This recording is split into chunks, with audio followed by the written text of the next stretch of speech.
एक बार की बात है, एक सुंदर जंगल में एक छोटी सी तितली जिसका नाम बेला था, रहती थी।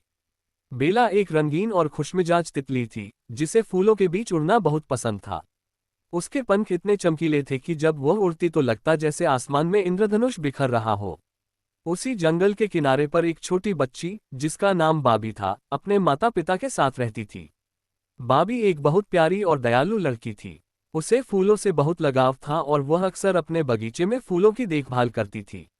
एक दिन बाबी बगीचे में खेल रही थी, तभी उसने एक बहुत ही सुंदर तितली को देखा। वह तितली बेला थी। बाबी ने हाथ बढ़ाया और आश्चर्य की बात यह थी कि बेला उसके हाथ पर बैठ गई। बाबी को यह देखकर बहुत खुशी हुई।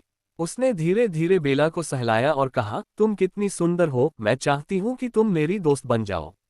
बेला को बाबी की मासूमियत और प्यार भरी बातें बहुत अच्छी लगीं। वो हर दिन बाबी के बगीचे में आने लगी। बाबी और बेला एक दूसरे के सबसे अच्छे दोस्त बन गए।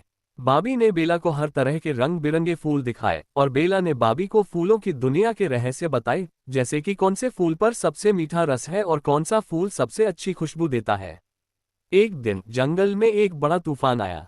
तेज हवाओं ने पेड़ पौधों को झकझोर दिया और बाबी का बगीचा बुरी तरह से टूट फूट गया। बाबी बहुत उदास हो गई। उसे लगा कि अब बेला फिर कभी उसके बगीचे में नहीं आएगी। लेकिन अगले दिन जैसे ही तूफान थमा, बेला अपने चमकीले पंखों के साथ बाबी के पास वापस आए। उसने बाबी को देखकर मुस्कुराया और उसके गाल पर अपनी छोटी सी नाक को हल्के से छुआ। बाबी ने देखा कि बेला के पंखों पर थोड़ी मिट्टी लगी हुई थी। उसे एहसास हुआ कि बेला ने तूफान में भी उसके साथ रहना नहीं छोड़ा। बाबी ने फिर से बगीचे को संवारने की ठानी। बेला ने उसे हर कदम पर हिम्मत दी। दोनों ने मिलकर बगीचे को फिर से हरा भरा कर दिया। बाबी ने सीखा कि सच्चे दोस्त वही होते हैं जो मुश्किल समय में भी साथ नहीं छोड़ते।